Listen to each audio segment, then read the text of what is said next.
missed a few weeks. Ooh, that's new.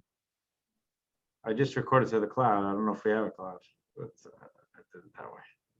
Now, Ruth, can you unmute? I can't unmute for you. Oh, you don't know how to do it. It should be at the top right corner, I think. If you put your thing, oh no, mine says Lower left. Lower left-hand corner. Lower left, Rabbi. And you just have to slide your cursor down and it will appear, and then just hit unmute, which is on the lower left, the very left. How do we get a copy Right of over the recording? I think you got it. Okay. What did you say? How do you get a copy of what? How do we get copies of the recording? I think Rabbi Mendel probably can do that. This is way, way above my pay grade, but I know how to click record.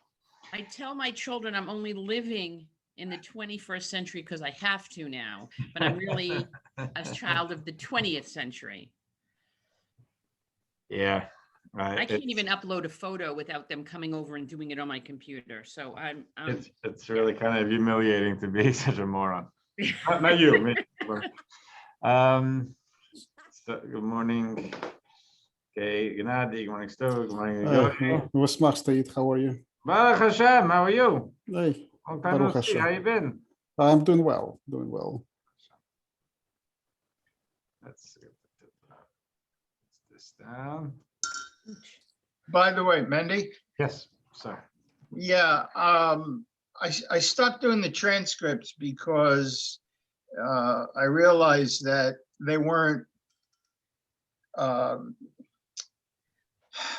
listening to you speak. The way you speak wasn't coming across in writing. Let's put it that way. I can see that. You need to add sound There was a effects. lot. Good thing, but it's yeah, I know it doesn't. I cringe. There was a lot when I said lost. There was a lot lost in the translation. Yeah. No, I'm sorry, the lot lost in the transcription, as they say. there you go. I got it. Okay. Let's see what that's. No, 9:31. I think. Good morning, Arella. Good morning, David and Eileen. Good morning, Ronald. Good morning, Ron. Okay, Wait till- 15, you have a virtual minion. Let's go. Okay. I think everybody's on. So I'll just wait for Carlos signing in. Meryl's here. Okay. So we have this week's Torah portion. We are getting closer and closer to the end of the narrative of the Jewish people in the desert. Now, I've mentioned before, I just want to make sure for our framing, we have 5 books of the Torah. From the second book of the Torah, we already started with the story of the Exodus, the enslavement, and the Exodus, and the Jews are in the desert. And someone could not be faulted for thinking that if you have 5 books of the Torah and Moses dies in the desert, then if you got 5 books of narrative starting from the second book about their life in the desert. It's really only the first 4 books which bring us to the end. Miriam has passed away, Aaron has passed away. We are now really within the last year of the Jews in the desert. And the 5th book, which we'll get into just in a couple of weeks, is really all Moses. It's written in a different form. It's Moses talking to the Jews. It's very much in first person. It's not God said to Moses, tell the Jews. It's not like in the narrator form. The 5th book, which we'll talk about when we get there, it's Moses talking to the Jewish people in the last 5 weeks of his life, and it's kind of a recap and words for the future. So as far as narrative, historical framing of the Jews going through the desert, it's going to end soon. And even in this week's Torah portion, we have Moses designating his successor. We have 2 more Torah portions before the end of the 4th book, but we're getting close. So before we get into that, just want to note something on the calendar, which I think definitely deserves noting. Today is the 17th day of the month of Tammuz. It's a day that is recognized in Jewish history for thousands of years. It is a fast day. And it's a day that we have, a fast day is seen as a day of really of reflection, of sober reflection. So in days of old, and if it's okay, what I'm going to do is I'm going to mute all, and then please unmute yourselves to share. Okay. It's a day, it's not meant, we don't take fasting well, most of us, as far as I know, and just talking to people on Yom Kippur, and knowing myself. But the way fasting is framed in biblical and Talmudic thought, and I think the human constitution was different, conditions were certainly different. Fasting was more seen as what we would probably consider like pushing off breakfast. It was really not, it was not debilitating. It's for I think most of us, once it gets 5, 6 o'clock, 7 o'clock fasting, your brain can't do much. You're thinking about whitefish. In the days of old, it was just a sobering. And therefore, in more recent times, past few hundred years, rabbis have written not to fast, except when we have to, because there are designated fast days. It used to be more a common thing. Some people do it every Monday and Thursday. It was and the Talmud talks about it, in Jewish spiritual tracts talk about it, and it's an advisable thing from time to time. Our rabbis say don't go that direction. You can minimize on self-indulgence. There are a lot of different things to get into a more sober and reflective, introspective place. But for most of us, fasting doesn't have that desired effect. However, since we have some established fasts, we stick with them. Yom Kippur is a biblical fast, and the idea is in the 5 books of Moses, and certainly meant to be a time of introspection. Then we do have biblically mentioned several fasts there that are really connected to the destruction of the temples, of the first temple, actually, because the destruction of the second temple, there's no more scriptural stuff, but there was scriptural writings around it after the destruction of the first temple. And the idea, the time when that was from the Babylonians, and when the Babylonians laid siege to Jerusalem, when they pierced the walls of Jerusalem, when they destroyed the temple, those 3 stages, those are all marked by fast days. Those same fast days also apply to the second temple. The dates don't always coincide. Tisha B'Av, the 9th day of Av, is the day of destruction for both temples. The 17th of Tammuz, which is today, is when the walls of Jerusalem were pierced for the second temple. There is uncertainty as to whether it was this day in the first temple. The Jerusalem Talmud says it was not the 17th day of Tammuz, was the 9th day of Tammuz, but it certainly has become, this is a day of reflection, remembering the destruction of the temple, both temples, and the piercing of the walls of Jerusalem. And this is seen as saying it's about remembering our history. It's also thinking about our present. And in the piercing of the walls are defenses, by definition, against destructive forces. And it's a day when there's introspection about our own walls internally, individually and communally, against not only destructive forces where there are people who have malicious intent trying to hurt us, but there are just things societally, whatever it may be, things that we really need to protect ourselves against in our community, to be able to have, not in an adversarial way necessarily, but to maintain our own integrity of character and identity. So it is a day of introspection. It is in the course of our journey here, we've read through the saga of the destruction, Moses breaking the tablets when he came down the mountain and he saw the Jews came at Mount Sinai. He went up the mountain for 40 days, and God gave him the teachings, the principles of the Torah, and he came down with 2 tablets, and he saw the Jews had made a golden calf, and he broke the tablets. That was also on the 17th day of Tammuz, 40 days after they got the Torah.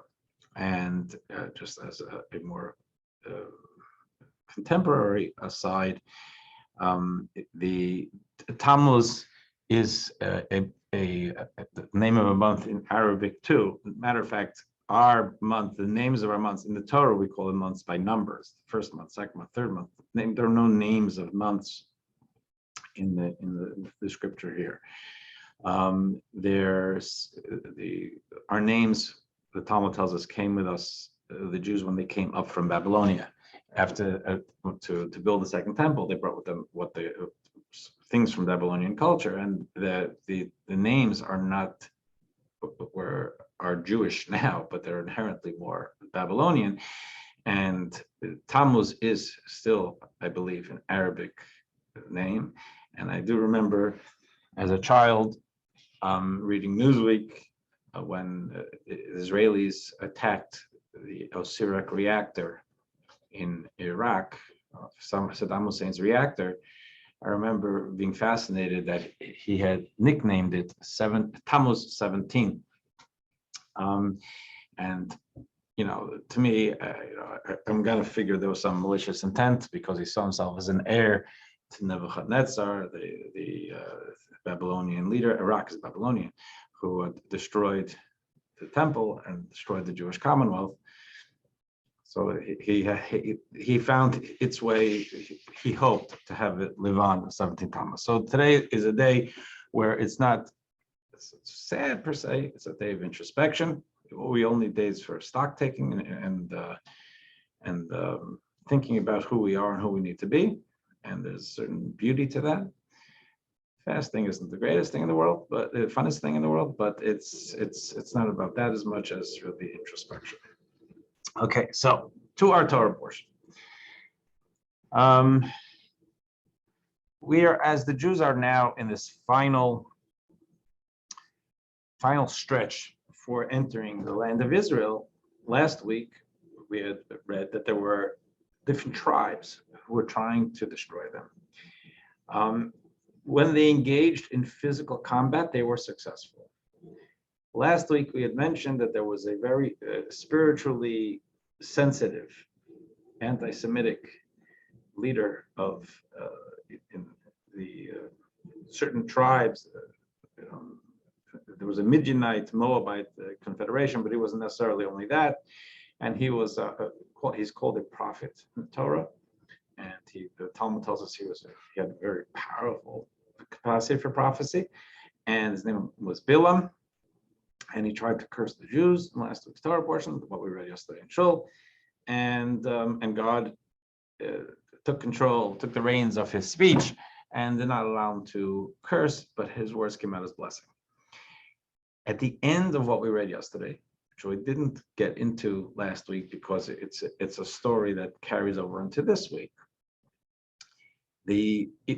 that narrative of there's the leader of this confederation named Balak, and he's the political and military leader, contracting Bilam, this prophet, to hurt the Jews through cursing because physical combat was not working.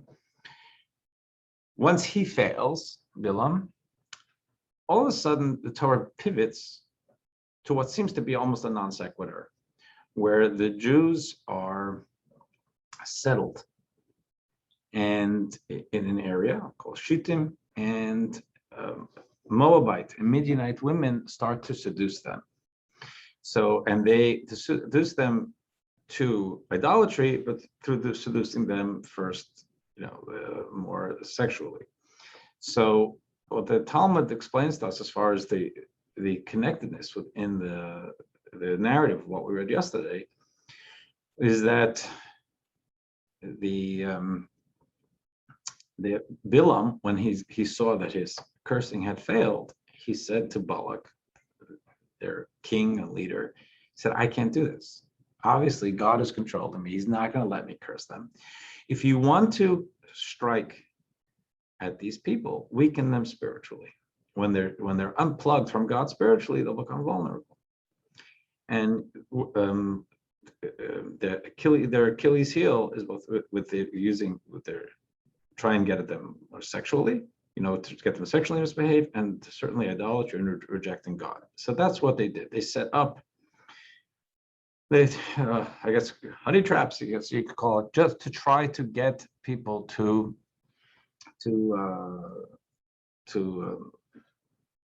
practice idolatry, to allow themselves to be seduced to idolatry. And the Jews at that time are kind of overconfident. They've been successful in wars, and they're feeling pretty pumped up, and they fell into this. This is it became a very big problem in the Jewish camp. God says to Moses that these are people that they're intense, and so no one can see what's going on, but everyone knows what's going on.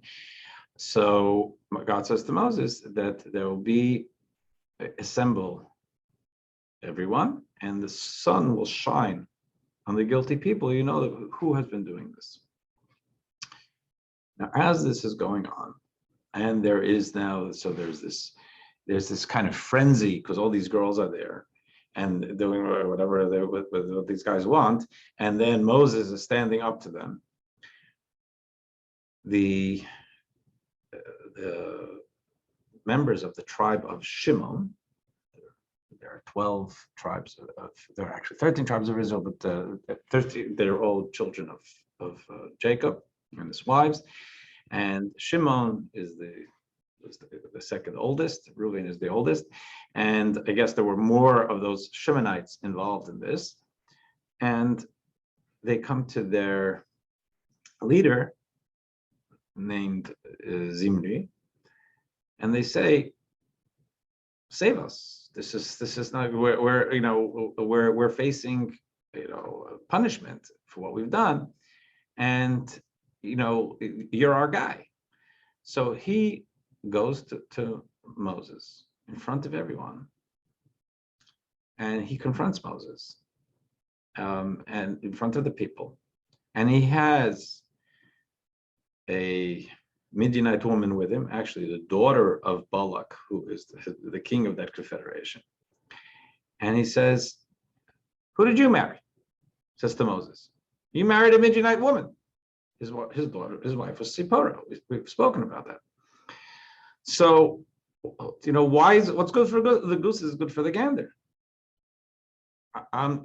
This woman's name was Cosby. I'm gonna take Cosby. Like you have Zipporah. Now, in the truth of things,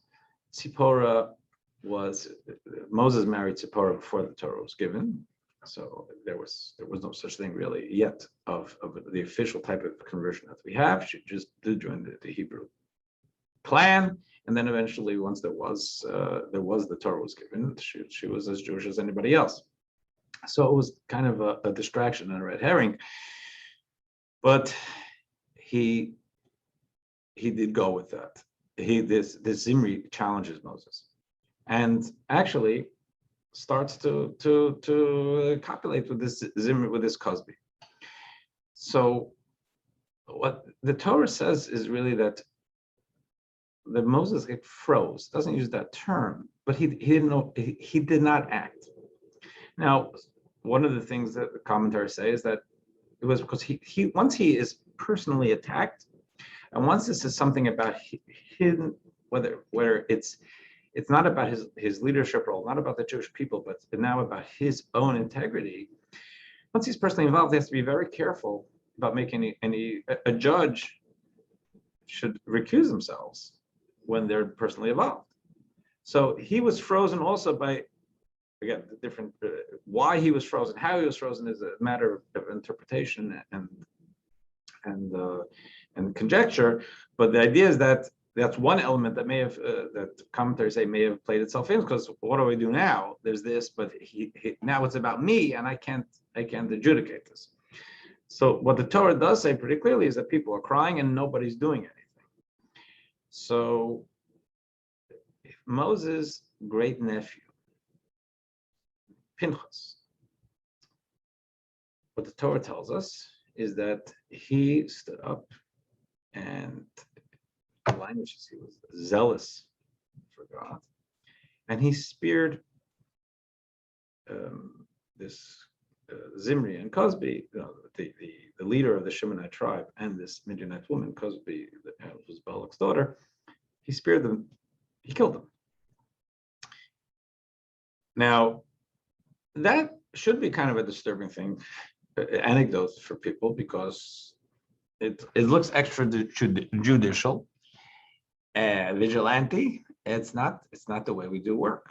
We operate, and the truth is that the Torah tells us that if Pinchas would have asked Moses or the Sanhedrin, the great rabbis who were standing there, "Can I do this?" They would have said no. But there is an idea, which, don't try this at home. It's a dangerous idea, but it is instructive to us. Dangerous in the sense that it's subtle; it could be abused. There's this idea that then the Talmud calls it. The language is halacha ve'ein morinke. It is law, but you'll never get an instruction to do it. What does that mean? There's this idea that there are times when, for public welfare and for the sake of goodness and godliness, a person has to act. But that can only be if a person is truly only, connected. There isn't any ego here. There's no personal agendas here to be able to do that. It's a dangerous idea. I'm not suggesting this for anyone. Yet the Torah does say, and that brings over this week's Torah portion, that after that violent act, God says that he praises Pinchas. And he says, I have a covenant of peace with him. And the word is peace. So the idea that the Torah is driving home, and again, it's very delicate, nuanced, is that Pinchas, God is testifying that Pinchas was a man of peace. Pinchas was not a brawler. Pinchas was not someone violent. Pinchas was not someone prone to any of this. And yet he saw what was going on. Now, again, this is not something I could see myself ever doing. I don't think any of us should ever get into this. But we're talking about people of spiritual character. Maybe a parallel that we could understand is if, someone, you're sitting in a group and, and your group is friends and some of them are minorities of different types, and someone stands up and outright insults one of your friends, you can't just, take that person to the side. You have to stand up and say something. Now, doesn't mean you have to slap them, but sometimes action, it has to be taken, and just say, what did you mean? And you always want to hear a second side and be very calm about it. Sometimes the calmness can appear to be insensitivity, and we have to sometimes outrage is okay. So it's the takeaway from this is not about violence, God forbid, but it's about sometimes doing what we need to do without getting into all the genteel calculations that we sometimes do. And the Rebbe would use this sometimes just to say, like this, the idea. When I was a kid, and I would be on a mitzvah tank in Manhattan. At the end of the day, I'm a kid from New Jersey. I'm an American kid. I don't feel comfortable walking over to a stranger in the middle of the street and asking them if they're Jewish. I leave them alone, let them leave me alone. And yet, that's all we needed to do. We went and say, "Excuse me, are you Jewish?" Now, I don't think I ever offended anyone. I remember one person once walked by and said, "No, but I'm saving up to be." But generally, it's it was either you are or you're not, and a lot of people took an opportunity to come in and get a Shabbos candle, put on tefillin. It was frontal. It wasn't the most genteel thing in the world. But I was saying, no, this is a time when we have a certain dearth of in Jewish identity, and it's time to be a little bit not disrespectful, certainly not physical, but it's okay to say, "You're Jewish, so am I." Maybe you want to come into our mitzvah tank. It calls to mind also as I'm speaking. We had for years, we have this huge dreidel out on the front lawn, Hanukkah time.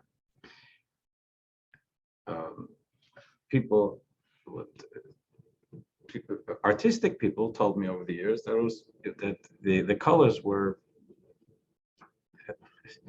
One lady, she rest in peace, called them obscene. So it was an attention-getting thing. Now, I'm not an attention-getting kind of guy. I'm not looking to attract attention. But putting it on a busy corner was a way of, maybe not the most gentle way, but of getting people's attention. They recognize, hey, today's Hanukkah, or Hanukkah's coming, or we're here too. And I think it's had quite a good impact over the years. Someone here on our Zoom now, I think we met through that.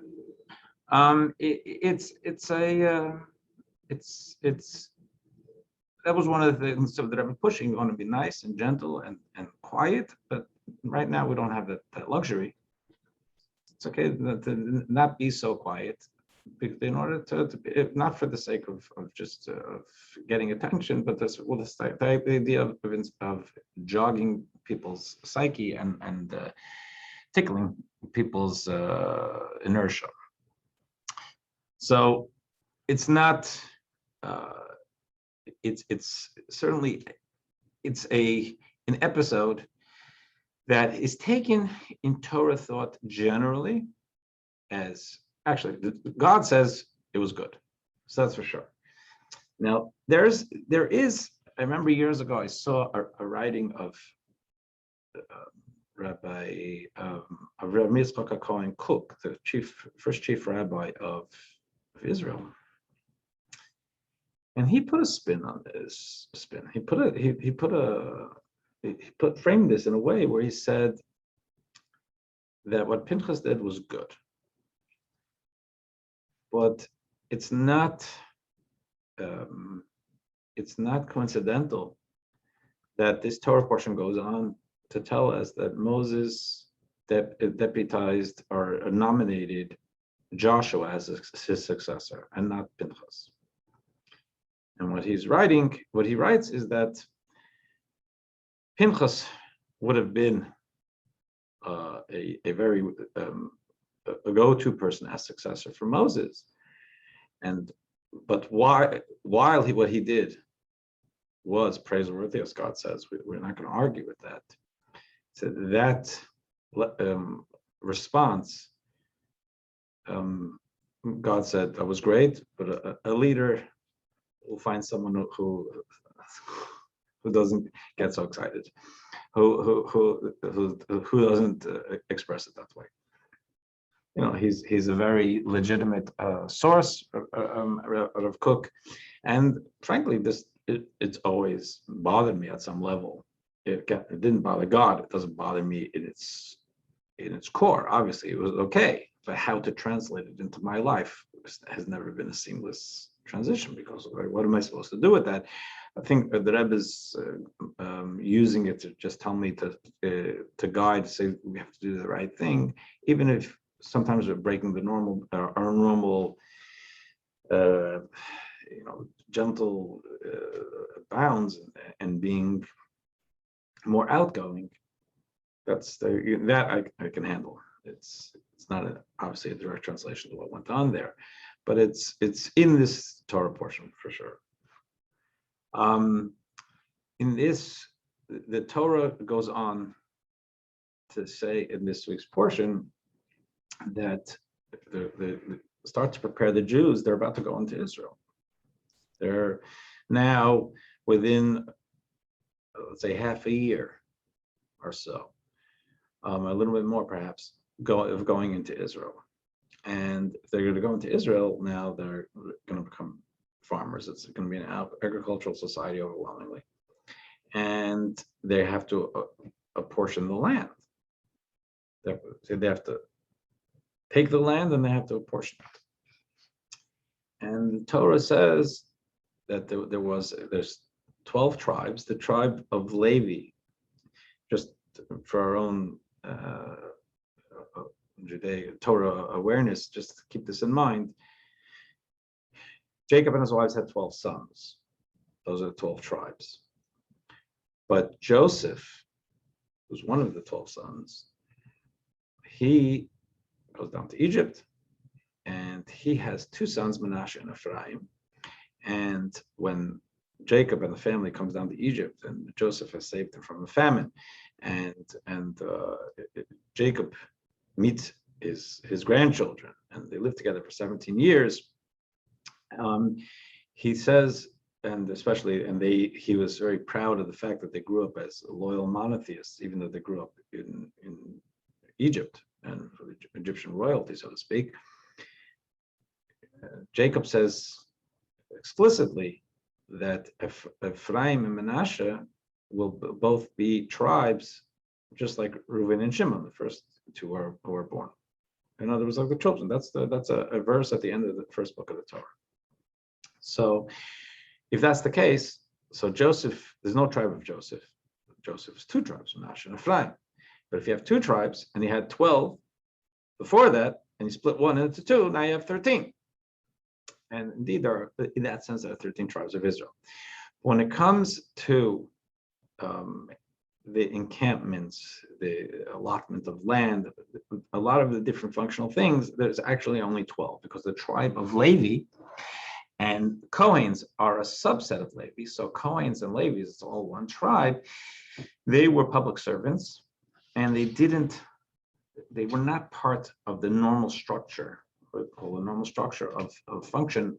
And when it came to allotment of land, learn later where the Levites lived. But they did not have a land. There was no section. There was no province, no territory of Levites, but there was a territory of Reuben, Shimon, of Yehuda, of Ephraim and Manasseh, and so on. How are they allotted? So the Torah it says it was by lots, but it also says that it was according to size. Because if you're giving out a piece of land, and one particular tribe is small, another particular tribe is exceedingly large, you want to give them a province that's suitable for them. So that wouldn't go by lot, that would go by assessment and calculations. So the bottom line of how the Talmud describes this, Torah-wise, is that this was guided by, there were lots, but the lots were divinely guided, and therefore it's really divine allotments. And the 12 tribes, you can Google it, the 12 tribes of Israel was split into 12 tribes. And as we're going to talk about next week, 2.5 tribes had area in, let's say, the Jordan area. They kept across the river from Israel, across the Jordan. They wanted to stay there. So the tribes of Israel are in Israel, and also partially in what we'll call the Jordan area. And there are maps of what we understand from what those areas were. Now, but there's an interesting vignette in this week's Torah portion, because the way the laws of inheritance would go, it's especially in those days, especially the men ran the farm, and the boys helped on the farm, and the boys inherited that. So it was very male focused as far as who's going to take the piece of property. Now, in addition to that, there is the idea of that if the Jewish identity went through the mother. No matter who the father was, if the mother wasn't Jewish, the person's not Jewish.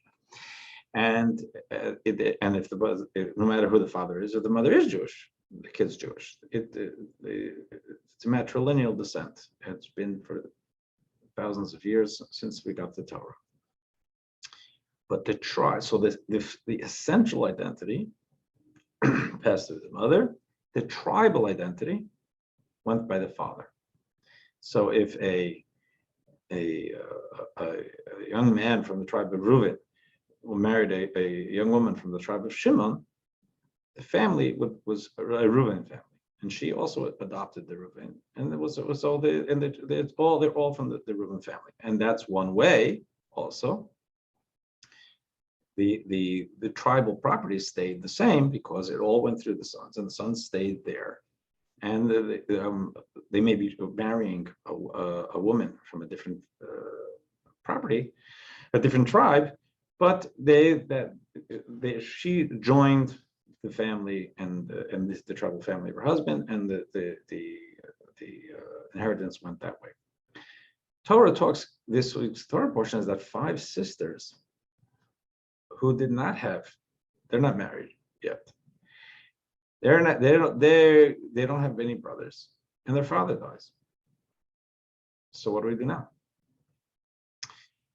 And the question will be, if they do get married, so they get married to they're from the tribe of, I'll say, Reuven, and they marry a tribe of Shimon. So the Reuven property now was going to pass to a Shimon guy.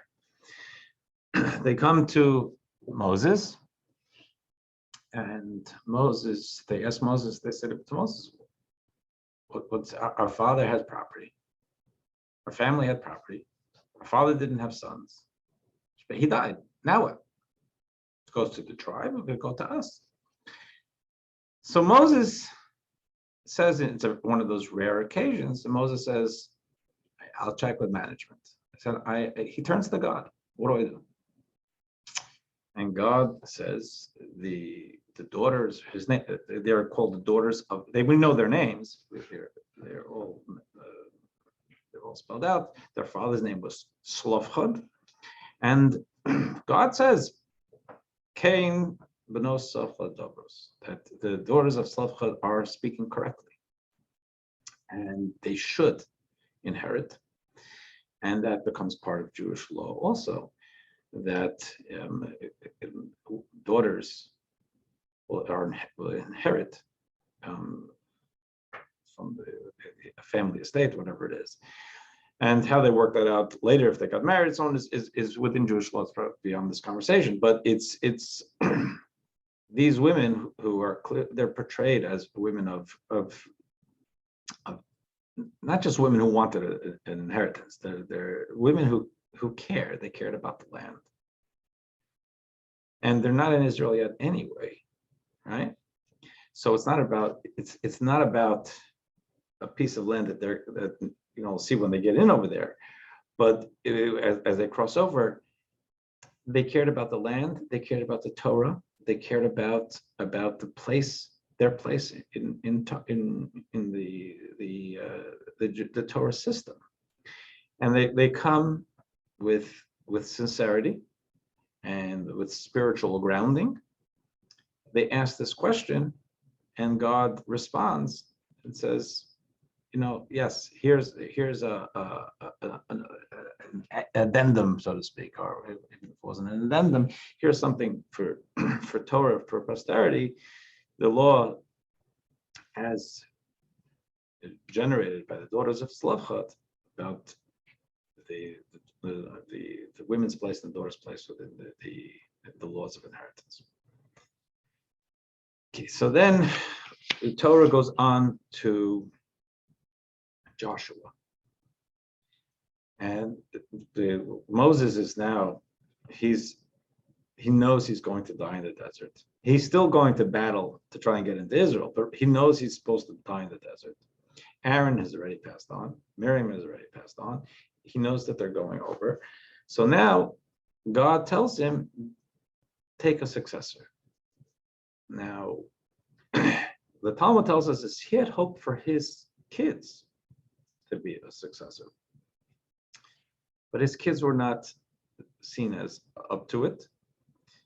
He had two sons, Gershom and Eliezer, who we're told about in the second book of the Torah, but not much about.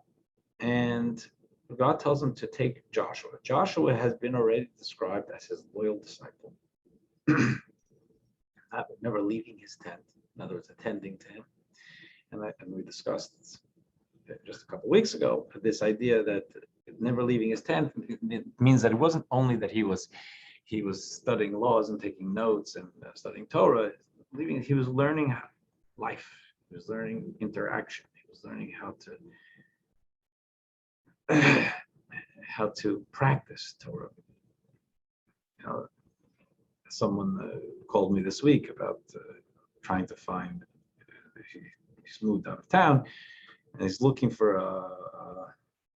he's been looking for a congregation and a rabbi to be able to connect with. And it's not always so simple.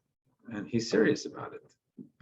And we're talking about the idea that you find that there are a lot of people with knowledge and seichel, to use a Jewish term, knowledge and common sense are a practical, proper application of Torah knowledge. It doesn't automatically come with the knowledge of what's coming on the page. And I told him, and I may have mentioned this here before, my father-in-law, Malki's father, who is quite a scholar himself, and written many books, and he's a well-known scholar, but he had a complex question. He used to study with a prominent member of the conservative movement, an internationally prominent member of the conservative movement. I don't think there's any need to mention the name.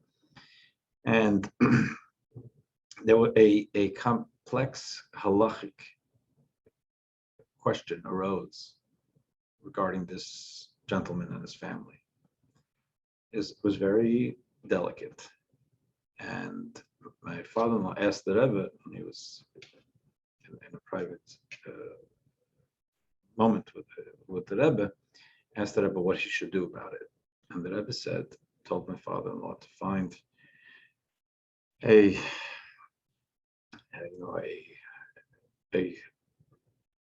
recognized halachic authority. But then he said, but a recognized halachic authority with seichel, which was common sense.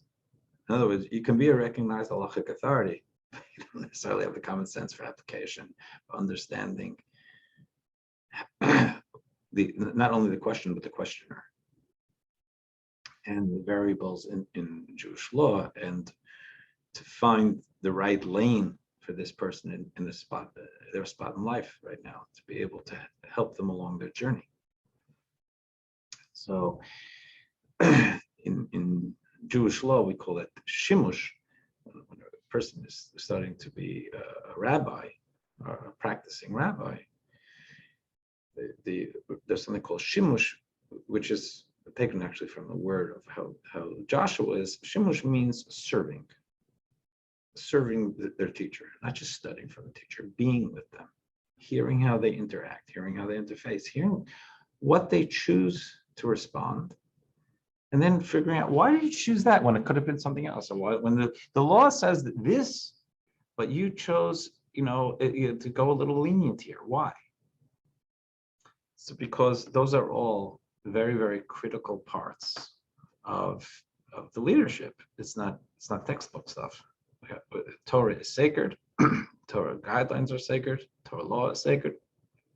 Torah law has a certain amount of flexibility within it, and that needs to be applied to,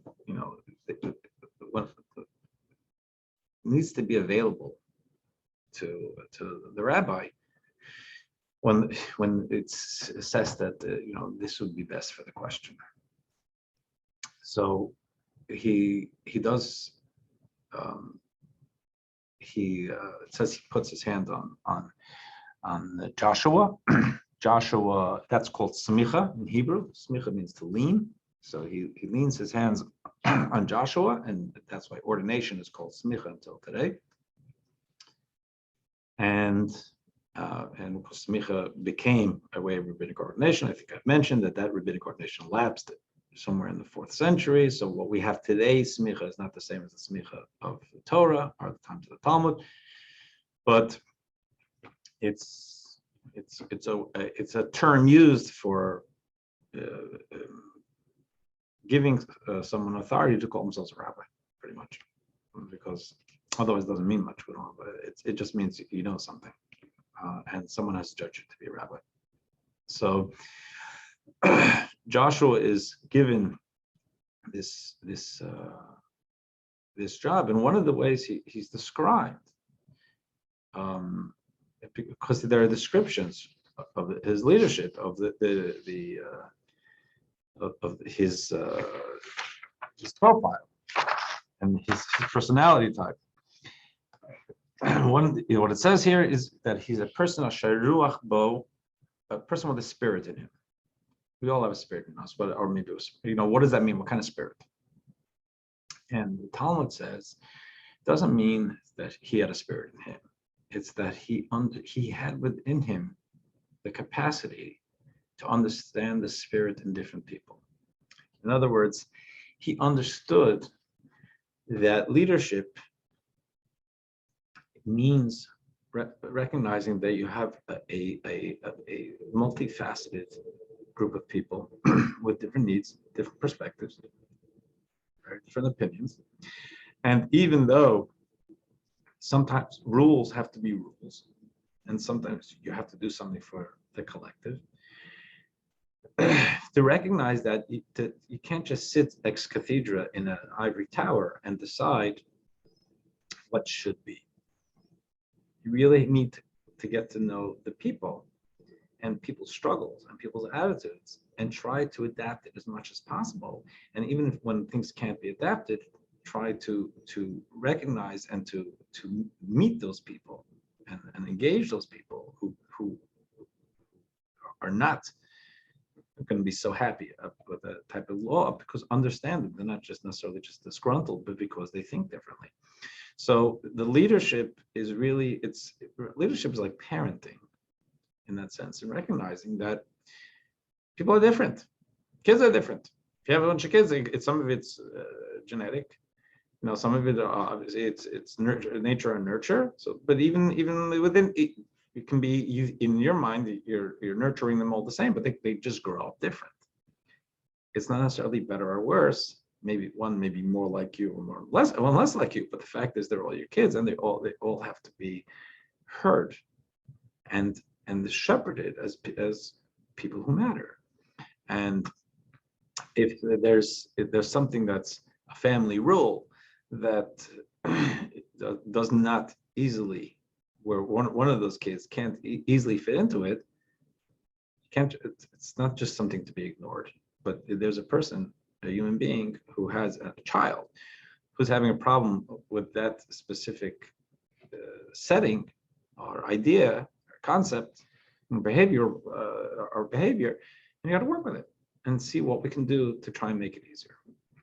So that's the leadership that Joshua, that's the personality that Joshua has, that is expressly articulated here as something that makes him suitable for the leadership. Not that he was a great orator or any of that. It's that and we've seen that he was devoted to Moses, that he was humble, and that he understood that leadership is about the people, not about the position. So then this is the Torah goes forward. That's the end of the Torah as far as like a narrative, but the rest of the Torah portion goes forward in describing the different offerings brought for different festivals, because every festival in the temple, every day there were offerings. They began with an offering. They're called perpetual offerings, tamid. They began with one, and the day ended with one, and everything went on between those two. But then special days, Rosh Chodesh is how we start. Rosh Chodesh, the beginning of a month. It's a holiday, mini holiday, special offering. The offering is called a musaf. Musaf means additional. So again, just for our Jewish fun facts, we have the morning offering is called the perpetual of Shachar, which is the morning, and to correspond to that, we pray every day something called Shacharit, a morning offering. The late afternoon offering was called the offering of Mincha, and every day we have that offering. We have a prayer in the afternoon, which we call Mincha, to correspond to the offerings. On days like Rosh Chodesh, or holidays, or Shabbos, we have after the first morning service, we have a second service, a quick service. It's an Amida, basically, and that is called Musaf. We call that Musaf because it corresponds to the additional offering that would be brought on special days, Shabbos, Rosh Chodesh, and the holidays. So it goes through each holiday, what the offering was. And again, just for our Jewish fun facts, we have a weekly Torah reading that goes according to the cycle of the Torah. We finish the Torah in a year, right? So we go not according to any specific schedule other than getting through the Torah week by week. On a Rosh Chodesh, we read a Torah portion. It's not on a Shabbos. But usually it's not on a Shabbos. So at services, we'll read a Torah portion. What Torah portion do we read? We read this piece from this week's Torah portion, which tells us what offerings to bring on Rosh Chodesh. If Rosh Chodesh is on a Shabbos, then this reading is the final reading, what we call maftir. Remember, it's Rosh Chodesh. When we go through the cycle of the holidays, let's say our next biblical holiday coming up is Rosh Hashanah. Rosh Hashanah is not part of the cycle of Torah readings. This year, it's not going to be on a Shabbos. It's not part of the readings. What do? We have a selection that's appropriate to Rosh Hashanah, and it's maftir, which is again the final Torah reading, the aliyah, the final reading of the Torah reading, called maftir. Maftir means like a dessert on the way out. That will be from this week's Torah portion about Rosh Hashanah. Yom Kippur, the same. Every Jewish holiday, the maftir, the final Torah reading, is from this week's Torah portion about the final aliyah is from this week's Torah portion about different that particular holiday, the offerings that were brought. Now, if you start, the Torah calendar begins Passover. Right? Rosh Hashanah, I've mentioned, Rosh Hashanah, the term Rosh Hashanah doesn't appear in the Torah. And what we call Rosh Hashanah is called the first day of the 7th month, because the calendar starts off Passover, Nisan. So the final holiday in the cycle of holidays is Sukkot. It starts with Pesach, Shavuos, Rosh Hashanah, Yom Kippur, Sukkot, Shmini Atzeres. That's the end of it. And then anything in between, Hanukkah, Purim are not biblical holidays. And we go back to Pesach. So the final thing here is about Sukkot, the Sukkot holiday. And in the Sukkot holiday, I think something that we should know and remind ourselves, Sukkot holiday is a time that, in general, before we get to Sukkot, in general, the prayers that went on the temple were prayers for the welfare of a particular person, the Jewish people, and of the world in general. And non-Jews were able to send offerings too. And there were prayers, whether any offerings came from non-Jews or not, there were prayers for the welfare of humanity. there was particularly on Sukkot, there were prayers for the welfare of what's known as the 70 nations. Goyim means nations. In other words, when we look at us, the Goyim is not meant as a pejorative. The Goyim is that it's the nations. We're Jews, and then there's the rest of the nations. And the language of the Torah uses is that there are 70 different nations at the time, and the prayers for the 70 nations. And the Talmud tells us that, it makes a comment that if the non-Jewish world could know and appreciate the power of what was being done for them over Sukkot, they would send their armies to surround the temple, to protect it, to make sure no one interrupted, so they could get their prayers done. Because it was a time of praying for the welfare of humanity. So, and that's the reason I'm pointing that out specifically is because there is, we are Jews, and we're proud to be Jews, and we should be focusing on the need to remain proud Jews and to boost our Jewish identity, period. That is never meant to be to the disrespect of our neighbors or friends who are not Jewish. It's just not a total way of thinking. We've gone through many centuries of anti-Semitism, and sometimes that creates a certain amount of us versus them, or a suspicion or whatever in people's minds, and I think I see it sometimes. Our non-Jewish neighbors and friends are created by God, and they're precious to God, and they should be precious to us. But there's a difference between friends and family, and we marry within the family, and we recognize that our family is important to us, and everyone want to take care of family. But sometimes we're closer with friends than with family. It's not meant at all to diminish that. So, with this, we'll take if there are any questions.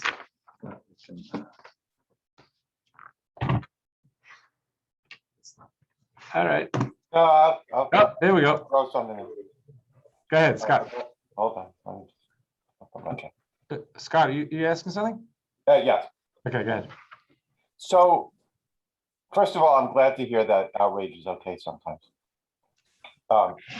Secondly, For guys not inclined to outrage. shoot.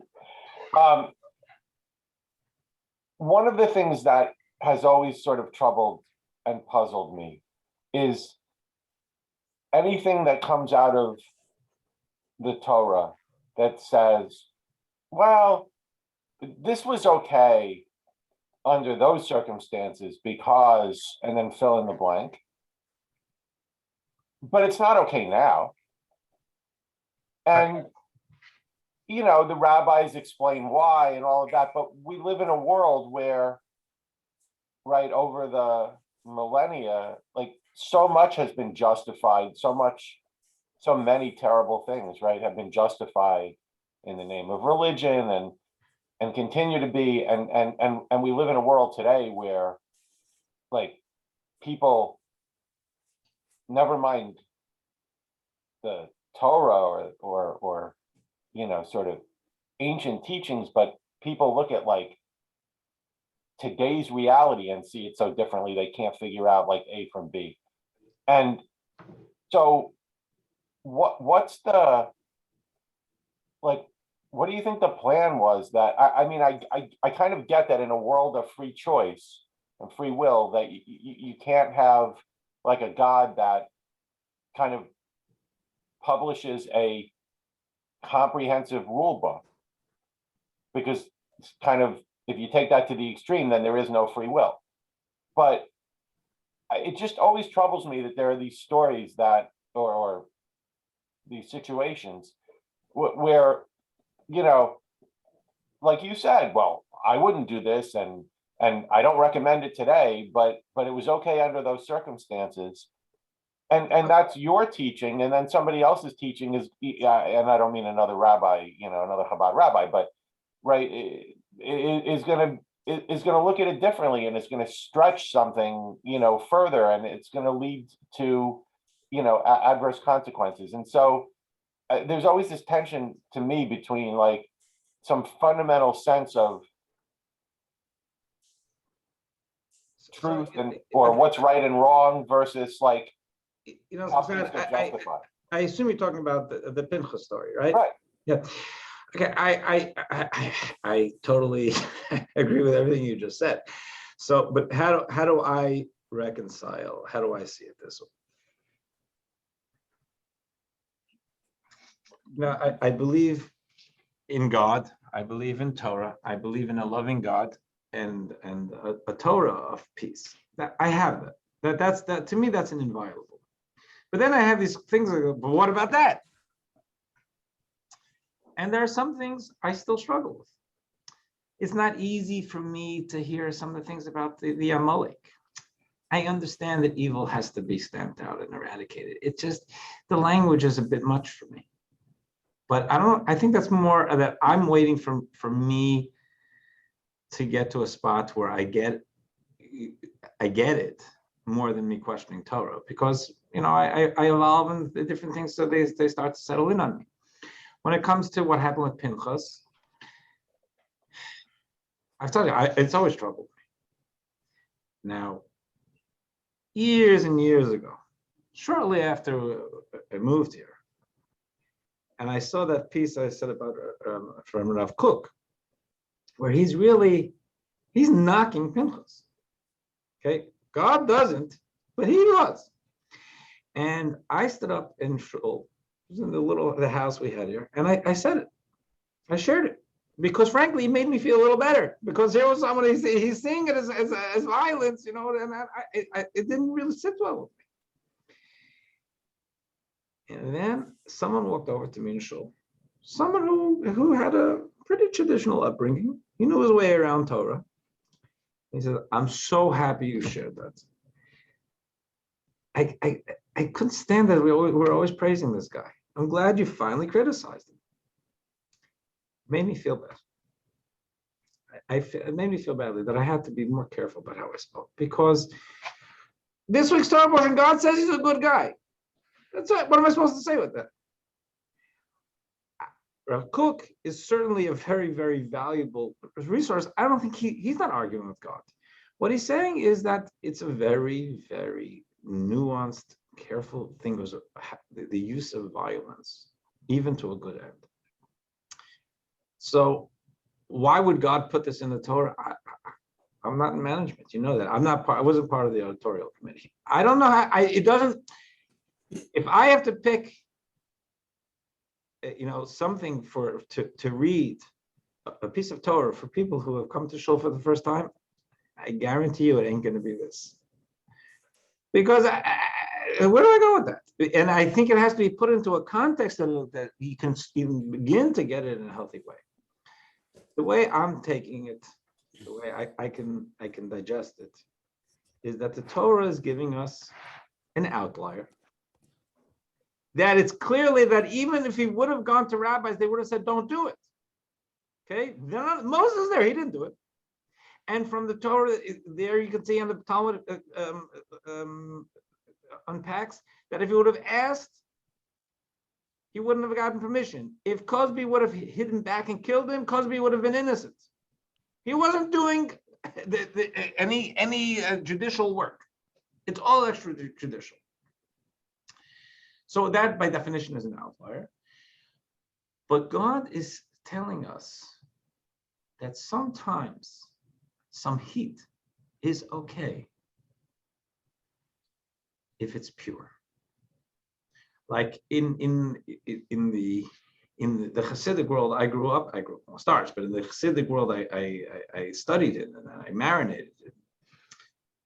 there's something called a Fabrengen. Fabrengen is a Chassidic gathering. And everybody, it's a time for honesty and introspection. You say L'chaim and you sing. And sometimes, you get honest. And when you get honest, sometimes you can get a little bit,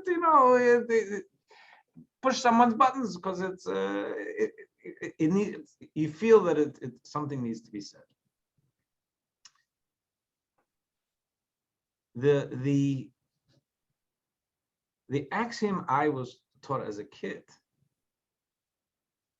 is if you think something critical needs to be said to someone else, you have to be very sure that this is someone you really care about, someone you like, someone you feel protective of, not someone who who you would like to see taken down a couple notches, because then even if the criticism is accurate and correct, it's not for you to say it, because then it becomes your personal bet. So here, if Pinchas is described by God, and there's also, it's odd that there's an episode in the end of yesterday's Torah portion, and then you marinate with this for a week, and next week we finish off the story. It doesn't usually, you finish, say a story. Who told me I have to start the Torah portion a little bit past? They could have got squeezed in another 10 sentences. We would have had God's response to what Pinchas did. I think that there's an idea that, it's only with some distance from the event, because the event is happening. Something is going on now. You got to act now. Pinchas would have had no right to do anything under any laws or anything extrajudicial if when he walked, they weren't doing anything anymore. They had done something.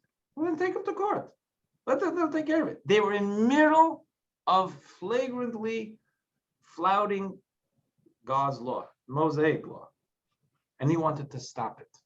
He wasn't punishing them for something they did. It's what they were doing. And sometimes you're in the middle of doing it. As I said before, if someone stands up and they're very disrespectful to someone who I in my group who I think is vulnerable, for me to walk over to them afterwards, it may not be enough. It's to stand up and say, excuse me, that is unacceptable. And on the moment, call it. I'm not that kind of guy. I'm not the kind of guy who's going to stand up and just interrupt someone in the middle of speaking, but maybe I have to be prepared to do that sometimes. If that's what righteousness calls for. So I think that this idea of what the episode teaches us is, again, not to be violent. And even the episode says he would have been told not to be violent. But that sometimes if I see myself as a guy who doesn't stand up and interrupt people, maybe I should break out of my own self-image when it's necessary. Sometimes you have to stand up and be heard. Now, I hope I'm not in those situations. It's not comfortable for me. But I hope I have a conscience to do it anyway. And I can live with it. If that's the lesson, I'm okay with it. It's definitely not a lesson to ever be violent. But you're right. It's a translation. And maybe God could have given us a different episode where he stood up and he yelled, it would have been a little easier. We wouldn't have to translate it. I'm never comfortable with the narrative itself, but I'm getting more comfortable with its place in Torah, what it could teach me. Well, I guess what I'm in search of is more of like a principle, right? Which is when we're sort of often presented with this dichotomy, like, well, don't take all of these situations and just translate them into the present, because things were different then. People were different. There were more spiritual. I hope it's not too often. I hope it's not too often. This is by definition an extrajudicial thing. I don't think there are too many extrajudicial things going on in Torah. Actually, sorry, I'm not just saying extrajudicial. I'm just saying like times were different, right? Like there were offerings. There was prophecy. Okay, but that's not because but the offerings were tied to a specific set of circumstances that there's a temple. There's no temple. There's no offering. It's not because people were different. We don't have a temple. What happens? You have to have a mezuzah. What happens if you don't have a house? You don't have a mezuzah. It doesn't. It applies to a situation. When you have a temple, you can do those temple-related mitzvahs. You don't have a temple. You don't do those temple-related mitzvahs. Okay. Other people I see have questions. I lived in the city years ago on West 60th Street, and there's a church on the corner of, I guess it's called Amsterdam or Columbus, I can't remember, Yeah. and West 60th, and they practiced something called Santeria, and they were like killing animals in the church, and I don't know, the city stepped in, and you say, Crazy stuff.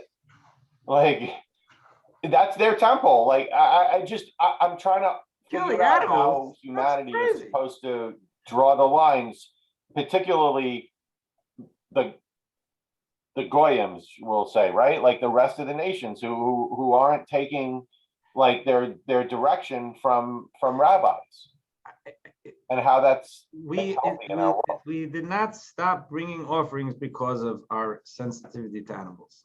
We stopped bringing offerings because there's no temple.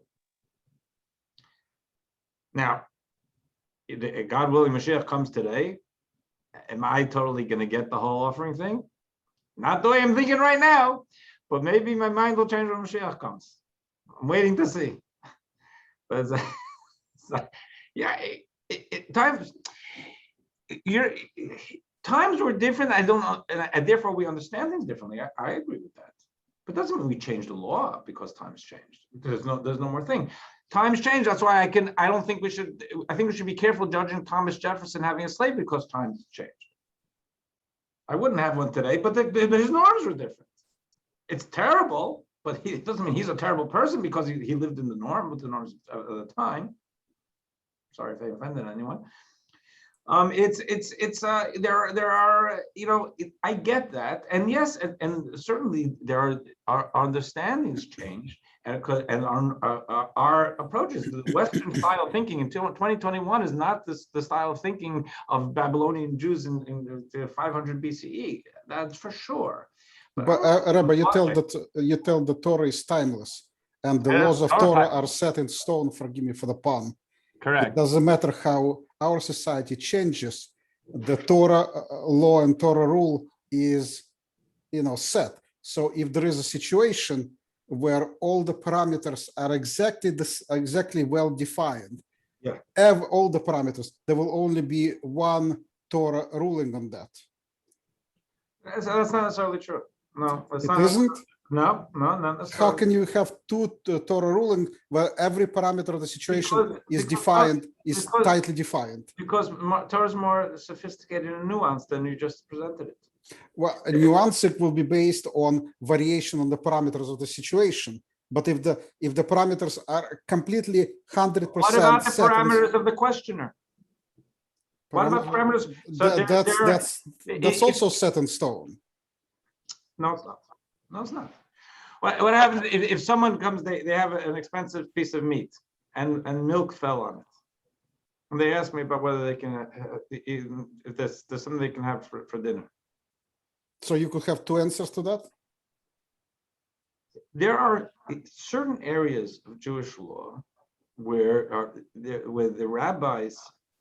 Remember, there's the biblical and there's the rabbinic. When the rabbis made, and a lot of what we have is the rabbinic interpretation. When there's the rabbinic law, the rabbis built in allowance for when there's loss of money, serious loss of money, which is also that's an individual thing. That's very subjective. What's serious loss of money? Losing $100 to me is not. It's not going to change my lifestyle. That's not the case with everybody. How's the rabbinical law can override the Torah law? I don't see that. That's not really possible. It's more of a complicated question. The answer is that by Torah law, some of the things can be permitted, but by rabbinic law, they're not. A lot of the things by Torah law, there's a lot more.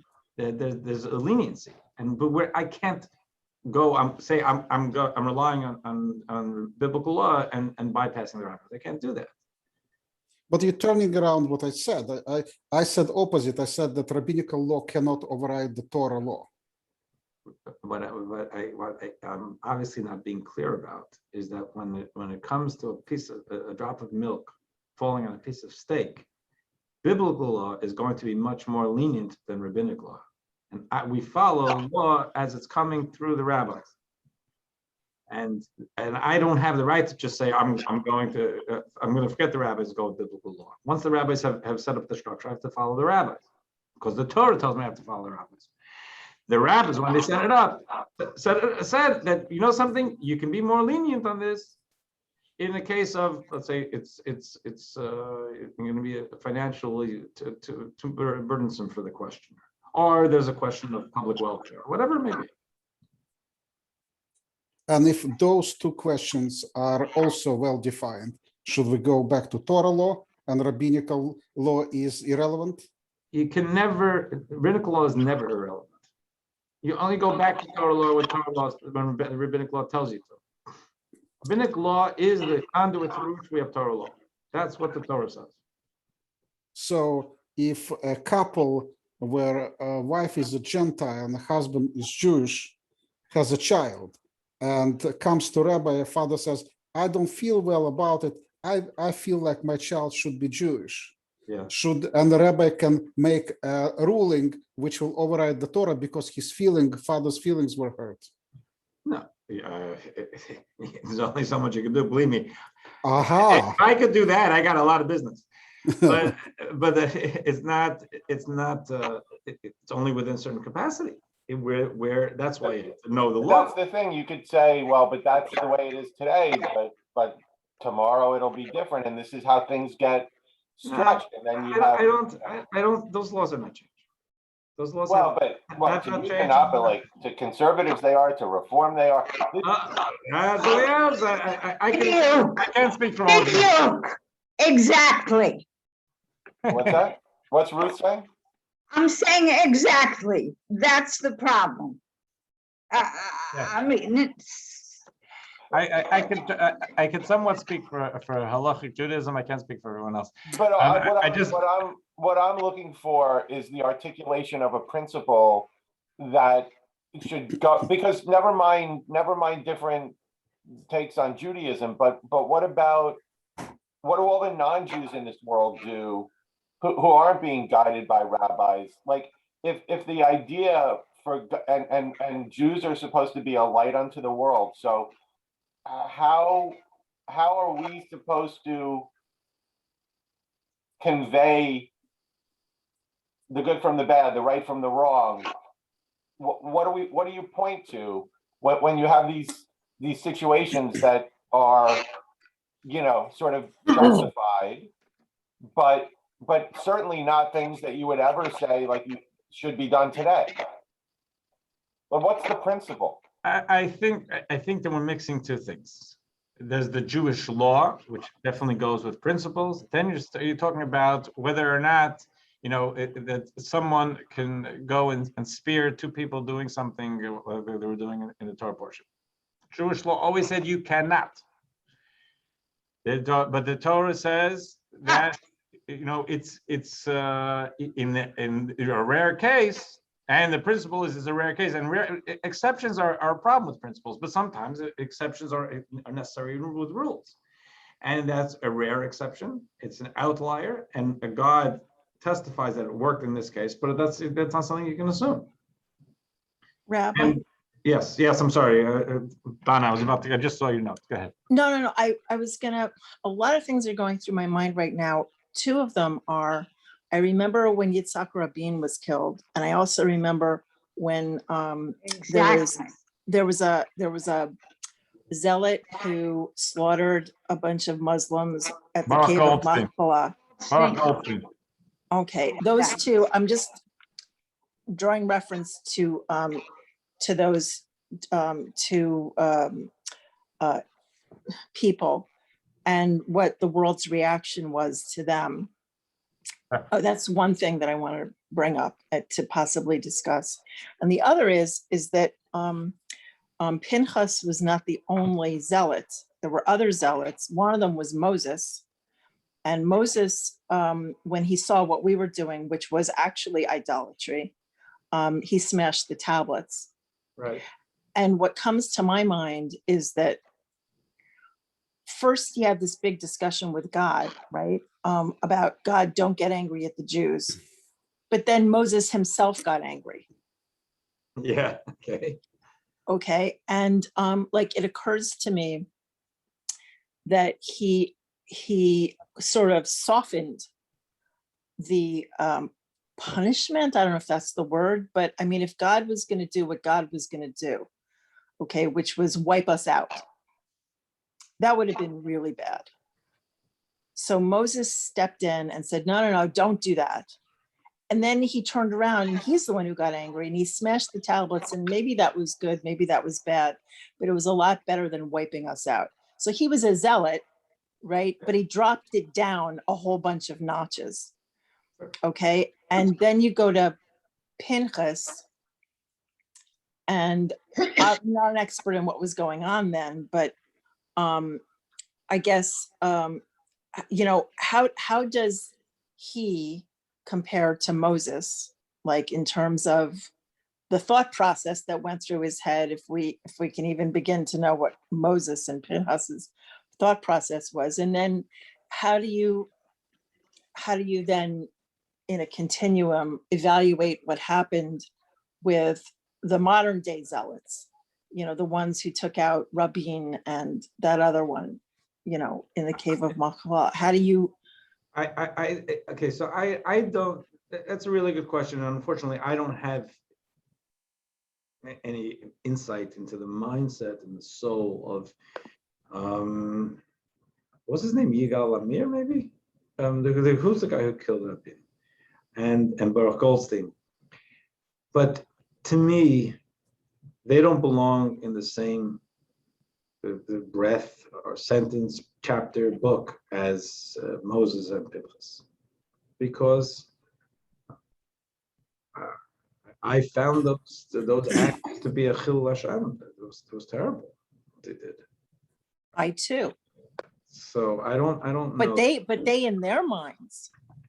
Well, this is and that's kind of what Scott and I are talking about. Yeah, it's a dangerous idea, and that's why it has to be taught in with proper. And was there another one, like either Elijah or Eliyahu or somebody? Eliyahu was zealous. With like it wasn't going to rain or something, or I don't know. I actually have an appointment, but you bring up a good point that I was staying away from because it just took. I didn't want to expand this, but your point is very well taken. Eliyahu Navi, Elijah the prophet, good guy. I like him a lot. Elijah the prophet wasn't a zealous guy. Elijah the prophet was. And he was fighting against Jezebel and Achav, and he was standing up for Judaism when it was not easy. But he was really dealing with Jews who were frustrating the daylights out of him. And the Jews were very, very, they were a tough crowd. So it happens to be that the Haftorah for this Torah portion, there's a section of scripture chosen for each Torah portion that reflects on the Torah portion is about Elijah the prophet. This Torah portion goes afterwards. The Torah is about Elijah the prophet, and it's about Elijah the prophet who is on the run in the wilderness because they're trying to kill him, Jezebel and her husband, and a voice comes to him from God. So it says, Elijah, what are you doing? What are you doing here? And Elijah says, I'm running because your people have defiled you. Your people have rebelled against you. And he starts trashing the Jews to God. And then the scripture itself doesn't say all this. The Talmud fits it in. But what scripture does say is, all of a sudden he hears a thunder, tremendous thunder. But God is not there. And he sees a fire. God is not there. Then there's a quiet voice, and that's God. In other words, the scripture seems to be repudiating the tumult. And what the Talmud inserts in there is God is saying to him, chill out. You say the Jews are rebelling against me? Okay. It's me. What are they doing? Are they hurting your feelings? You know, leave my people alone. Leave my kids alone. Don't trash my kids. That's what God is telling Elijah. After that event, Elijah chooses a successor, Elisha. And Rabbi Rav Kook, as I mentioned before, he puts those two together. That there's the image of this ferocious standing up for the right thing on the part of Pinchas and on the part of Elijah, and then both of them saying, you know something? Okay, but for leadership, you're not.